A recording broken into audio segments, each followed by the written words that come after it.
Ouais,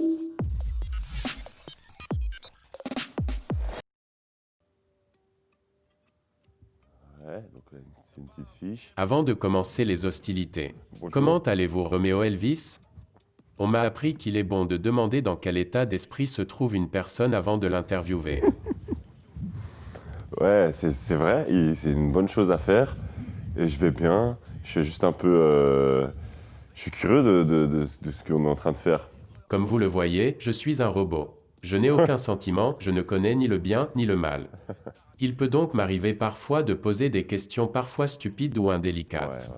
Si l'une de mes questions vous dérange, vous avez droit à un joker. Si ce moment arrive, vous pourrez dire 3 fois streamer maison.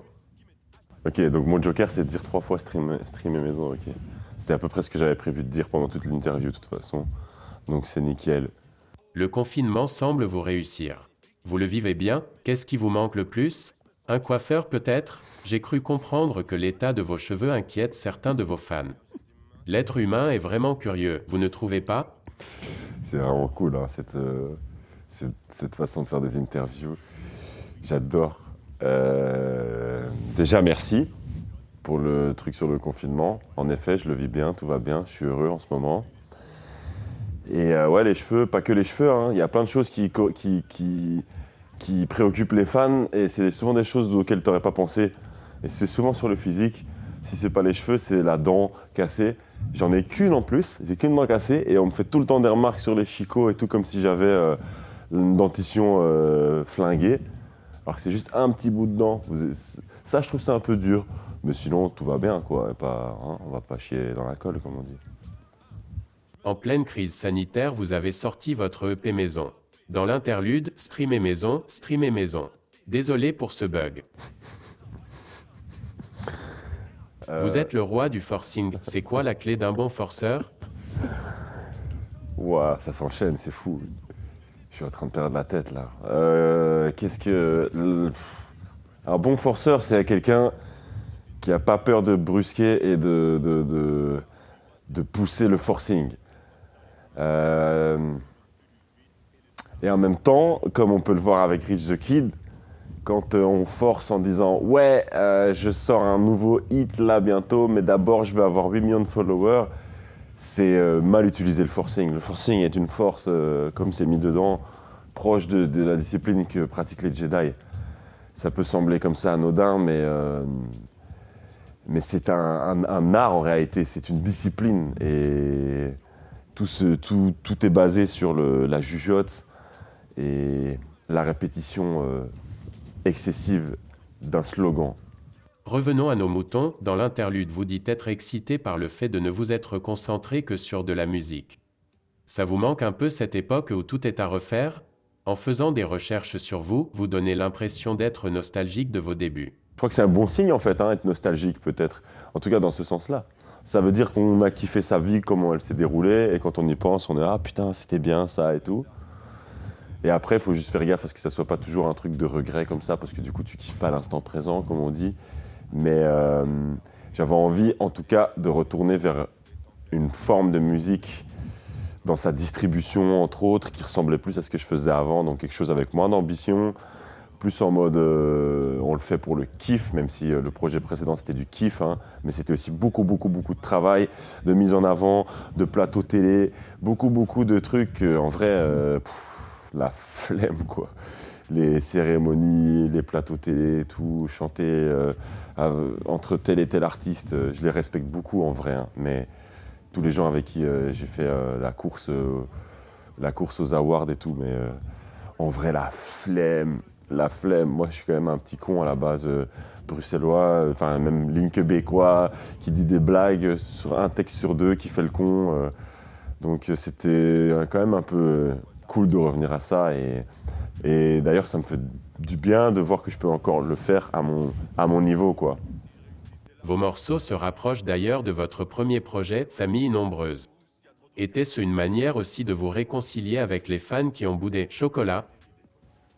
Il y a d'office un peu de ça, parce que quand tu as une communauté aussi, je sais pas, gentille que je peux avoir, enfin moi j'ai vraiment reçu tellement de messages de bienveillance, de fans depuis le début, quand tu vois qu'il y a une partie du public qui s'éloigne un petit peu, tu peux pas nier que ça touche. Tu te dis putain merde, c'était pas prévu quoi.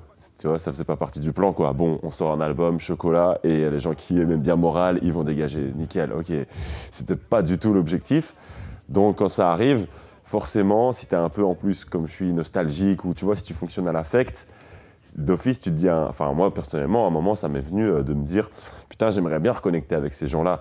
Il faut juste remettre ça dans un contexte important, c'est que c'est toujours en faisant ce qui me plaît en fait. Chocolat, ça me plaisait, Maison, ça m'a plu, mais voir que le public qui écoutait Morale et Famille Nombreuse, ils se les moins pris, bah, ça m'a touché forcément, et le côté positif de ça, c'est d'en faire un chouette projet. Si tu arrives à dire « Oh putain, j'ai envie de reconnecter avec les gens qui écoutaient Ma Famille Nombreuse et tout ça », ou « Bruxelles arrive » ou quoi, et que tu y arrives, comme c'est un peu le cas, au final, c'est tant mieux. Tu vois, c'est juste qu'il faut pas voir les choses comme un échec, faut pas voir le truc comme Chocolat, j'ai raté mon coup parce que j'ai pas su mettre tout le monde d'accord. Parce qu'au final, j'ai jamais fait autant de bruit qu'avec cet album. Grâce à Chocolat, j'ai tourné de ouf. La musique que j'ai fait dessus, moi je la kiffe, hein. Moi j'écoute l'album de ouf, hein. Mais j'ai remarqué qu'il y a une partie du public, il a fait « Ciao, oh, c'est tout pour moi, merci ». Et forcément, bah, j'avais envie de me challenger en essayant peut-être de les récup. Et je pense que ça a pas trop mal marché quand même, donc tant mieux quoi. Mais après, faut pas faire les choses pour les autres. Faut que ça soit de la musique qui nous plaisent à la base. C'est surtout ça l'essentiel, quoi. C'est quoi le plus important finalement pour un artiste? Se faire plaisir ou faire plaisir à son public? Stream en maison, stream en maison, stream en maison. Finalement, Chocolat n'est-il pas le projet qui vous ressemble le plus? Purée, là t'es fort, hein. Je pense que ouais, il y a une part de vrai là-dedans parce que dans Chocolat, il y a tout en fait. Vu qu'il y a 19 morceaux, enfin il y a toutes les façons de faire la musique, toutes les façons dont j'aime faire de la musique, je pense. Il y a enfin je pense, et en même temps il y a, enfin, ouais, non, et en même temps il y a Motel, enfin tu vois, il y a tout ce que je fais avec Morale et tout ce que j'ai fait avec Motel par exemple, pardon. C'était une autre spontanéité, c'était autre chose. Mais c'est un projet en tout cas, je pense que ça a permis aux gens de voir qui je pouvais être au sens large. Ça en a peut-être déçu certains, mais au moins, c'est sûr que grâce à Chocolat et maintenant avec Morale et tout, le personnage, il est là, quoi. Enfin, on a vu clair, entre guillemets, au personnage que j'étais. On sait que je suis un gars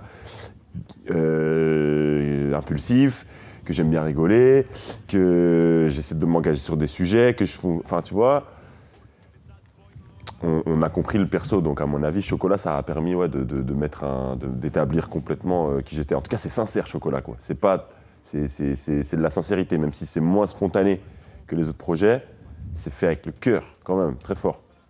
Je vous parlais de nostalgie tout à l'heure. Ça vous manque l'anonymat?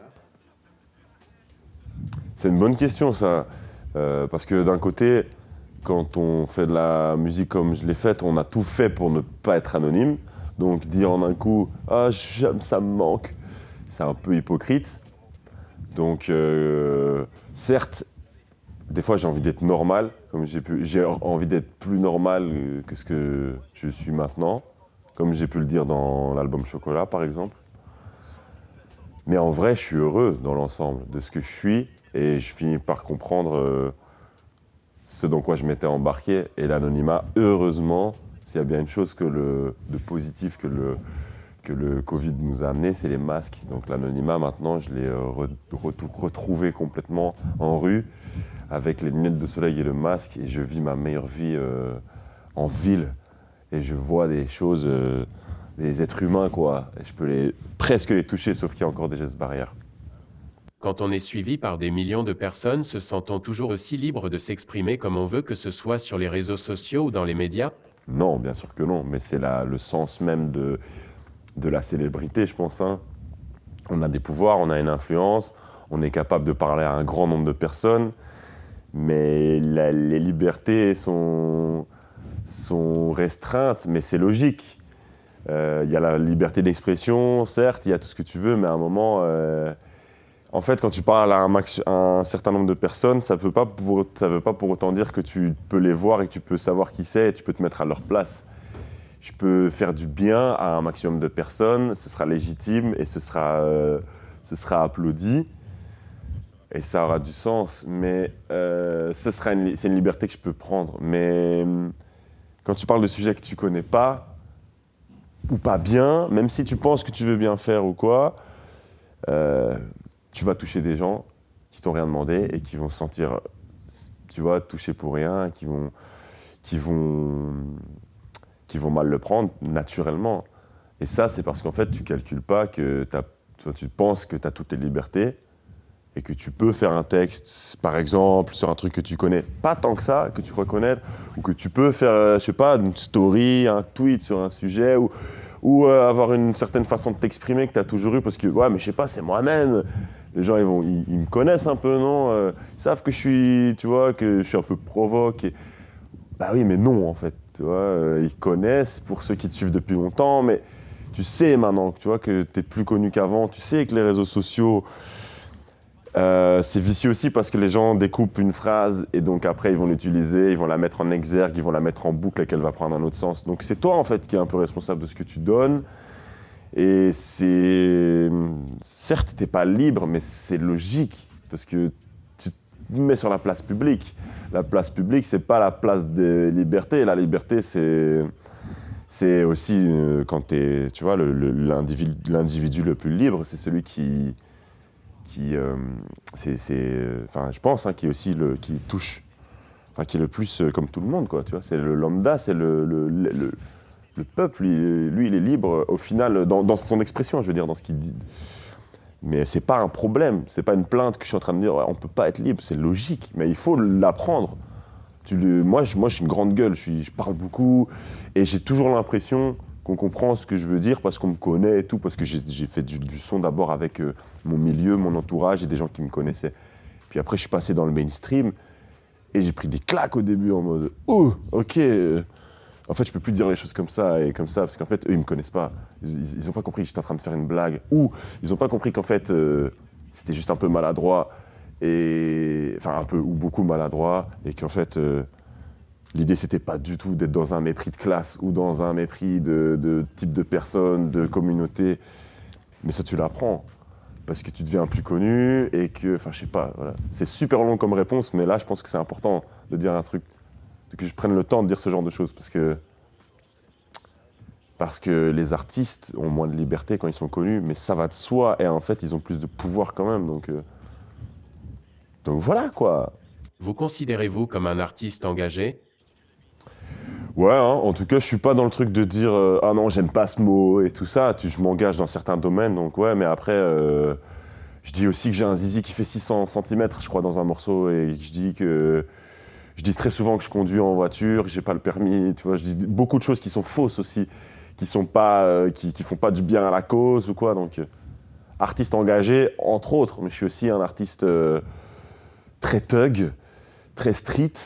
Très, tu vois, c'était une blague évidemment. Je veux dire, je suis pas uniquement un artiste engagé, mais ça fait partie des choses que je fais quand je fais du rap, quoi, entre autres. Pourquoi est-ce si important?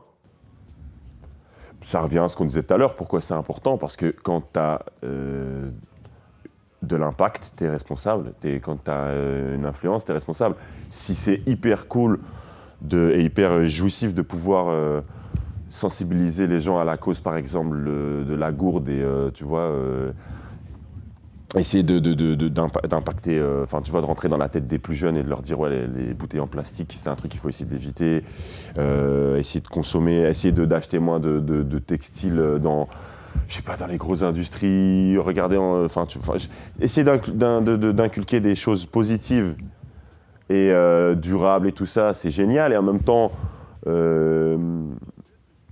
vois, c'est aussi, même sans le vouloir, c'est aussi se servir de la cause, tu vois. Au final, ça te sert parce que les gens, il y a un côté un peu ingrat, là, un peu injuste, ça nous sert, mais au final, ah putain, et l'image derrière ça, tu vois, c'est stylé, tu vois. C'est important quand dans ta musique, tu revendiques des choses, un minimum, de suivre le truc sur le côté. Quand tu te considères juste comme un musicien divertisseur et que tu fais de la musique pour amuser tes frérots ou tes auditeurs, voilà, la question se pose peut-être un peu moins. Quand tu veux, tu vois, un peu ouvrir ta gueule sur des sujets de société, un peu montrer, genre, ouais, moi j'ai un peu compris le monde et tout, bah, c'est important que ça suive un peu derrière, je pense. Sinon, ça fait vraiment... c'est de l'opportunisme, en fait. Donc, il faut que ça suive, mais il faut que ça soit de la bonne volonté, quoi. Moi, pour le coup, je pense vraiment... je pense vraiment souvent à la cause, je dirais à l'impact que le plastique a, que les océans... à quel point les océans sont dégueulassés par le plastique, la surutilisation, justement maintenant avec les règles de barrières, etc., qu'on a, les gestes barrières qu'il y a, etc., le retour à l'utilisation du plastique, c'est des choses auxquelles je pense vraiment. Donc pour moi, c'est nécessaire d'en parler aussi parce que c'est un truc avec lequel je vis tous les jours, auquel je pense souvent, donc ça va de soi que ça aille dans ma musique. Mais voilà, c'est complexe tout ça parce qu'il ne faut pas que ça passe pour de l'opportunisme, il ne faut pas l'utiliser non plus juste pour son image, il faut que ça suive. J'ai vraiment une gourde tous les jours. Depuis le jour où j'ai commencé à m'engager dans ce temps roule, je me suis vraiment mis à fond dans la gourde, mais c'est pas pour rigoler, quoi. Et c'est comme ça avec la gourde et avec d'autres choses. Et voilà, il faut juste que ça soit sincère, quoi. En tout cas, votre campagne Ma gourde à moi a fait bouger les choses. Grâce à vous, on peine à servir à boire à nos invités. Les gobelets en plastique sont interdits au sein de la RTBF. Et les verres en verre, ça fait de la vaisselle. Merci Kiki. Excellent. C'est fou, hein. C'est l'influence sur la RTBF, quoi.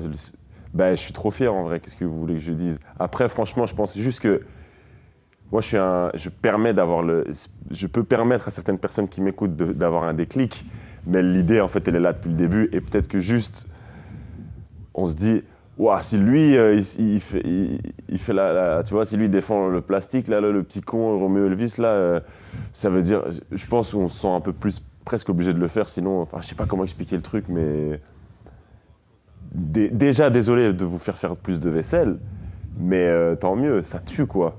Ça montre on participe. Moi, j'ai vu des trucs aussi dans des campagnes à l'école, genre ils mettaient des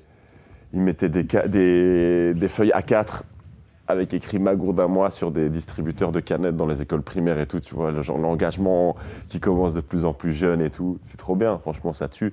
Ce genre de choses-là, c'est quand même très positif parce qu'en fait, au final, il y en a vraiment, à cet âge-là, ils sont hyper influençables là-dedans, tu vois. Au final, ils auront même pas retenu un seul de mes morceaux, c'est dommage.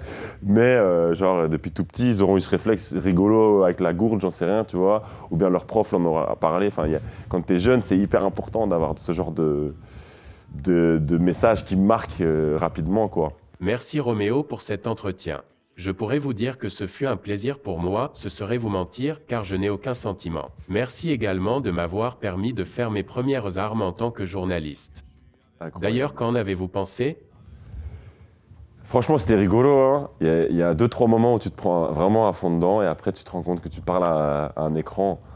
Mais à part ce truc-là, je suis impressionné, franchement, et honoré d'être le premier en plus. Bisous. Moi, je t'en fais un quand même, hein, malgré tout. Je sais pas si t'as un prénom, mais on va dire Michel. C'était cool, quoi. Merci. Stream maison. Tu ressens l'atmosphère et tu flippes. C'est la guerre, c'est la quête du fric. C'est la merde, c'est la haine, c'est la flemme de faire autre chose. C'est la thune, c'est la fame, c'est la terre trop chaud.